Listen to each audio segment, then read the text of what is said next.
राजा की अजब सलाहकार सभा। बहुत समय पहले की बात है। सुदूर पहाड़ों और नदियों के बीच बसा एक सुंदर और समृद्ध राज्य था सौरगढ़। यहाँ के राजा थे राजा वीरेंद्र प्रताप सिंह, जो अपनी न्यायप्रियता और विचित्र फैसलों के लिए प्रसिद्ध थे। उनकी एक आदत थी हर साल अपनी सलाहकार सभा को पूरी तरह बदल देना। कारण, नई सोच, नया नजरिया। लेकिन इस साल उन्होंने एक अजीब फरमान निकाला। इस बार मेरी नई सभा में सिर्फ वो लोग आएंगे जो या तो कुछ बेहद अजीब कर चुके हों या कुछ बेहद मजेदार। इस खबर से पूरे राज्य में खलबली मच गई। हर कोई कुछ ना कुछ अजीब या मजेदार करने में लग गया। कोई उल्टे कपड़े पहनकर बाजार में घूमने लगा, तो कोई बकरियों से शेर की आवाज निकालने की कोशिश करने लगा। राजा को ये सब देखकर बेहद मजा आ रहा था। उन्होंने अपने दरबार में एक घोषणा की, जो मुझे सबसे मजेदार और अनोखा किस्सा सुनाएगा वह मेरी सलाहकार सभा में प्रमुख स्थान पाएगा। सबसे पहले आया पगला चंदू। वो गांव का एक साधारण संगीतकार था, लेकिन आज कुछ अलग था। सिर पर उल्टा टोकरा, हाथ में झाड़ू और कमर में टीन का डिब्बा बांधकर दरबार में घुसा। आते ही बोला, महाराज सुनिए मेरी आत्मा की आवाज। उसने झाड़ू बजाना शुरू किया जैसे बीन बजाई जा रही हो, फिर टीन के डिब्बे को तबले की तरह बजाकर गाने लगा। मैं झाड़ू वाला रॉक स्टार हूँ, तुम हो मेरे दरबार के प्यार। बकरी बोले म्याऊं म्याऊं। राजा बोले, वाह क्या यार। पूरे दरबार में ठहाके गूंजने लगे।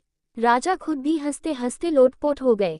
तू तो आएगा मेरी सभा में, उन्होंने कहा। फिर आई गुड्डी, एक 10 साल की लड़की, अपनी बकरी झमकन के साथ।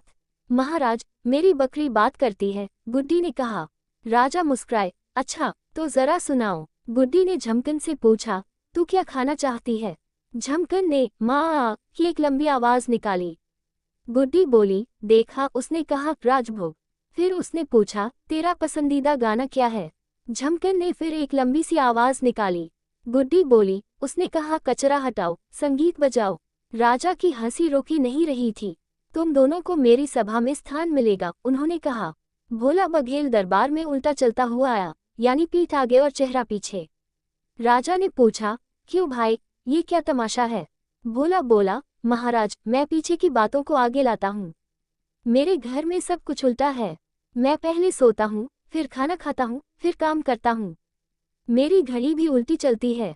राजा बोले, तो तुझे समय कैसे पता चलता है?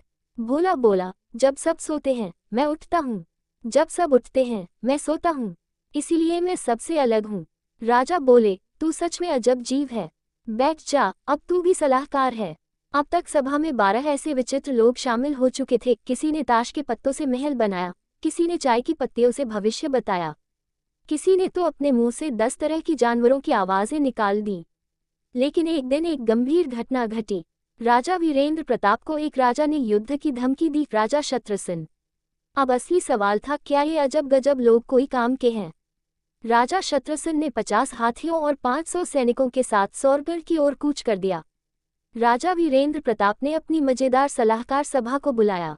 अब तुम सब साबित करो कि मैं पागल नहीं था जो तुम्हें चुना। पगला चंदू ने हाथियों के सामने झाड़ू वाद्य बजाना शुरू किया। हाथी भ्रमित हो गए और पीछे हटने लगे। गुड्डी और उसकी बकरी झमकन ने शत्रु सेना के खेमे में जाकर ऐसा तांडव मचाया कि सब सोचने लगे कि यह कोई जादुई प्राणी है। भोला बघेल ने अपने उल्टे चलने वाले साथियों की एक टोली बनाई। उन्होंने पीछे से हमला कर शत्रु की योजना ही बिगाड़ दी। एक सलाहकार, जिसने रंग बिरंगे गुब्बारे और आतिशबाजी का प्रयोग सीखा था, उसने रात में ऐसी रोशनी की कि शत्रु डर के मारे भाग गया। सोचने लगा कि स्वर्ग की सेना आ गई है। राजा शत्रुसेन हार मान गया और सौरगढ़ को सलाम करके लौट गया। राजा वीरेंद्र प्रताप सिंह ने दरबार में घोषणा की, दिमाग ही नहीं, दिल और हंसी भी जरूरी है। मेरी सभा सदा इन कलाकारों से सजी रहेगी। लोगों ने एक नई कहावत बना दी, जहां हंसी होती है वहां जीत होती है। दोस्तों, आपको मेरी कहानी कैसी लगी मुझे कमेंट जरूर करें। अगर मेरी कहानी पसंद आए हो तो मेरे चैनल को लाइक और सब्सक्राइब जरूर करें। अपने दोस्तों को भी शेयर करें। धन्यवाद। आपका दिन मंगलमय हो।